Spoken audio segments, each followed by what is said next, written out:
এখন একটা ভিডিও বেশ ট্রেন্ডে চলছে। এটা নিয়ে অনেকেই কন্টেন্ট বানিয়ে ভিডিও অলরেডি করেছে। সেটা হলো মধ্যবিত্ত পরিবারে কিভাবে খরচ কমাতে হয়।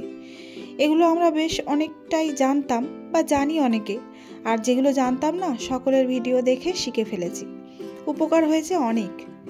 আজ আমি একটু অন্যরকমভাবে এই একই কন্টেন্ট নিয়ে ব্লগটি শুরু করছি। আশা করছি সকলের ভালো লাগবে। Welcome to Jahanara's Bengali blog. কেমন আছেন সবাই? আশা করছি সবাই খুব ভালো আছেন। আজকের আমার একটা মেহেন্দির অর্ডার আছে, তো চলে এসেছি ক্লায়েন্টের বাড়ি। এখন বাজে প্রায় 3:30 মতো।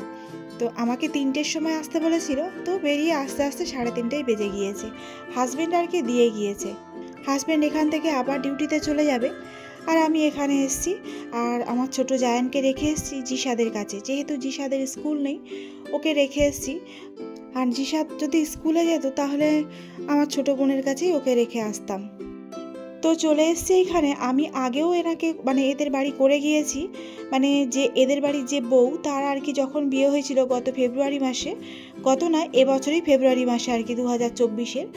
তো তাকেও করে গিয়েছিলাম ব্রাইডাল মেহেন্দি, সাথে সাথে আরও 8-10 জনকে এ বাড়িতে এসেই করিয়ে দিয়ে গেছিলাম। তো এদের ব্যবহার এত অতিরিক্ত ভালো, ধারণার বাইরে। আমি এমন ভালো মানুষ আর দুটি দেখিনি। যিনি শাশুড়ি আর কি এখন তার হাতেই এখন করে দিচ্ছি।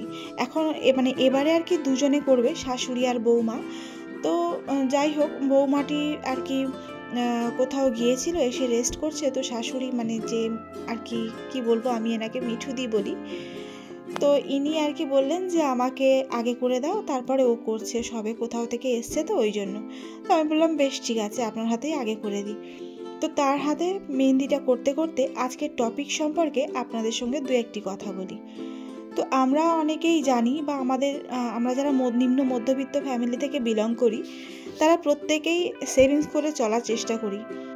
এমনটা কখনোই নয় যে আমরা হাজব্যান্ডের ইনকাম ছাড়াও বেশি খরচ করে ফেলি। কখনোই সেভাবে আমরা করি না, করতে পারি না। যারা আমরা সংসারী মানুষ আর কি, প্রত্যেকেই আর কি কীভাবে কম খরচে সংসার চালানো যায় সেই হিসেবটা করে থাকি বা করি আর কি।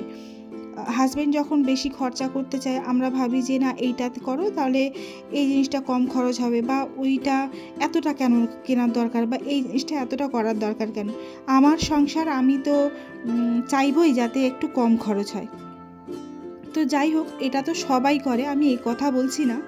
আমি বলছিলাম যে অন্যভাবে যদি সেভিংসের সাথে সাথে যদি কিছু আর্ন করে হাজব্যান্ডকে আর কি সাহায্য করা যেত বা হেল্প করা যেত। যেমন ধরুন, আমাদের প্রত্যেকের বাচ্চা কাচ্চারা মায়ের কাছেই বেশি আবদার করে। তারা আবদার করে খাবারের জন্য, বাইরে গেলে খাবারের জন্য, বা কোনো কিছু খেলনা দেখলে খেলনা কেনার জন্য বেশি মায়ের কাছেই আবদার করে। তো আমাদের সেই বাচ্চাদের আবদার পূরণ করতে গেলেও আমাদের হাজব্যান্ডের কাছ থেকে নিয়ে তারপরে তাদের আবদার পূরণ করতে হয়। তো সেইটুকুনি যদি না নিয়ে আমরা যদি সেইটুকুনি ইনকাম করি, তো তবে হাজব্যান্ডেরও কিছু হেল্প হয়।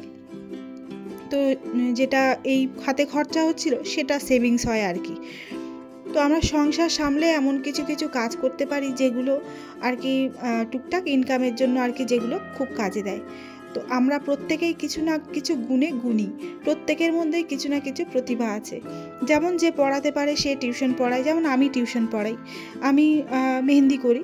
তো এরকম ধরনের অনেকেই আছে। যেমন আমি একটা উদাহরণ দিই, আমাদের পাড়ায় 2-1 জন আছে যারা কাঁথা সেলাই করে।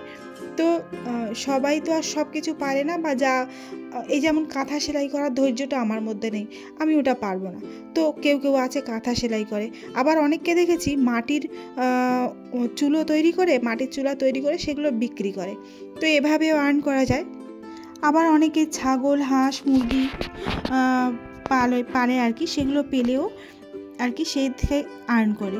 তো এইভাবে টুকটুক করে, খুব বেশি না হলেও যেগুলো অল্প অল্প করে ও হাজব্যান্ডের পাশে থাকা যায় বা সংসারের কাজে লাগানো যায়।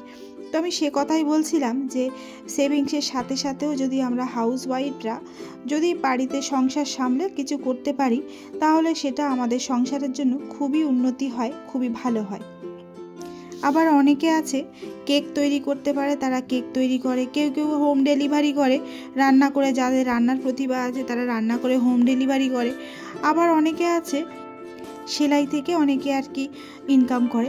আবার এখন তো হ্যান্ডমেড গয়নার খুব প্রচলন। হ্যান্ডমেড গয়না যেগুলো হয় সেগুলো বাড়িতে বসেই তৈরি করা যায়। আবার অনেকে মেকআপ আর্টিস্ট হয়ে, অনেকে তত্ত্ব সাজিয়ে, এখন পাঞ্জাবি আর্ট করে দেখছি। নানান ধরনের ছোট ছোট কাজ হয়েছে যেগুলো আমরা সংসার সামলে করতে পারি। এখন তো বিভিন্ন ধরনের কাজ হয়েছে। আগে এতটা মেয়েদের কাজের প্রচলন এতটা বেশি হয়তো ছিল না, কিন্তু এখন নানা ধরনের কাজ এসছে যেগুলো আর কি কাস্টমাইজ করে করানো হয়। তো সেইগুলো আর কি মানে যার যেরকম প্রতিভা আছে সেটা দিয়েই করতে পারি। আমার এইটাই আর কি বলা, যে অল্প স্বল্প হলেও আমরা যদি ইনকাম করে হাজব্যান্ডের পাশে থাকতে পারি বা সংসারে কিছু আর কি করতে পারি। তবে আমরা প্রত্যেকেই কিন্তু ইউটিউবে এসেছি ওই একটাই কারণে, যদি কিছু আর্ন করা যায়। তো ধৈর্য নিয়ে এখানে টিকে থাকতে হবে। আমি আজই রেহানা করিম আপুর একটা ভিডিও দেখলাম, উনি খুব সফল হয়েছেন এদিক দিয়ে, ওনাকে অনেক অনেক অভিনন্দন জানাচ্ছি। তো উনি একটা কথা বলেছে যে ধৈর্যের খুব প্রয়োজন, কেউ যেন অধৈর্য হয়ে প্ল্যাটফর্মটা ছেড়ে না চলে যায়। তো একদিন না একদিন আর কি আমাদের প্রত্যেকেই আমরা ইনশাআল্লাহ সাফল্যের মুখ দেখব, এই আশাটুকুনি করি আর এই দোয়াটুকুনি করি যে সবাই যেন এগিয়ে যেতে পারি আর কি। তো যাই হোক, এবারে ভিডিও রিলেটেড কিছু কথায় আসি। এখন যাকে মেহেন্দি করছি এই আর কি এই বাড়ির বউ, যাকে আমি ফেব্রুয়ারি মাসে সাজিয়েছিলাম, মানে মেহেন্দি করেছিলাম। ফেব্রুয়ারি মাসে তার বিয়ে হয়েছিল, তো ব্রাইডাল মেহেন্দিটা করেছিলাম। এবারেও ও আর কি ব্রাইডাল মেহেন্দি টাইপের করতে চাইলো, আর আমাকে দেখিয়ে দিয়েছিল ফোনে যে দিদি আপনি এইভাবে করে দেবেন। গতবারে যেটা করে দিয়েছিলাম তার ভীষণ পছন্দ হয়েছিল, তখনও সে দেখিয়ে দিয়েছিল আর এখনও দেখিয়ে দিয়েছে।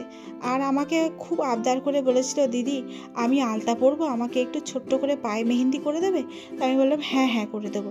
তো বলে করে দিয়েছিলাম, কিন্তু আমি তাকে বলেছিলাম আমার কিউট ক্লায়েন্টের জন্য এই পায়ের মেহেন্দিটা আমি ফ্রিতে করলাম। তো সে খুব খুশি হয়েছিল এবং খুব হাসছিল আর কি, আনন্দ পেয়েছিল। তো ক্লায়েন্টের ভালো লাগাই আমাদের ভালো লাগা। সর্বশেষ তার যে আমার কাজ ভালো লেগেছে এটাতেই আমি খুব খুশি। সে যেভাবে চেয়েছিল আমি সেভাবে করে দিতে পেরেছি, এটাতেই আমি খুব খুশি হয়েছি। তারপরে মেহেন্দি দুজনেরই করতে করতে অনেকটা রাত হয়ে গিয়েছে। তো অনেকটা বলতে এখন প্রায় 9:45 মতো বাজে। আর হাজবেন্ড আজকে বাড়িতে নেই, ও থাকলে আমাকে নিশ্চয়ই নিতে আসতো, কিন্তু কি করব, ওই জন্য একা চলে যেতে হচ্ছে। হাজবেন্ড গিয়েছে ওর এক কলিগের আজকের মানে বিয়ে আর কি, ও বরযাত্রী হিসেবে গিয়েছে। তো অনেক দূরে বিয়েটা হচ্ছে, আজকে রাত্রে হয়তো সে ফিরতে পারবে না, তাই আর কি একা চলে যাচ্ছি। আর এখন যেতে যেতে না ভীষণ চিন্তা হচ্ছে যে আমার জায়ানটা কি করছে, কি খেয়েছে। যদিও ফোন করে অনেকবার খোঁজ নিয়েছি, তাও একটু চিন্তা হচ্ছে। আর জিশাদকে ফোন করে জিজ্ঞেস করলাম তোর জন্য আমি কি নিয়ে যাব। তো ও বললো মা একটু মাংস নিয়ে এসো। তো রান্না করা মাংসই নিয়ে যাব হোটেল থেকে। তো স্টেশনের পেছনে একটা হোটেল আছে, ওখান থেকে মাংস নেব নিয়ে, আর ওখানে টোটো দাঁড়িয়ে আছে, টোটোতে উঠবো, উঠে সোজা বাড়ির দিকে রওনা দেব। তো চলুন আজকে ভিডিওটা এই পর্যন্ত রাখি, দেখা হবে পরবর্তী কোনো ভিডিওতে। ততক্ষণ ভালো থাকবেন, সুস্থ থাকবেন, এবং আমার আজকের মেহেন্দি আর আমার ব্লগটি কেমন লাগলো তা অবশ্যই জানাবেন।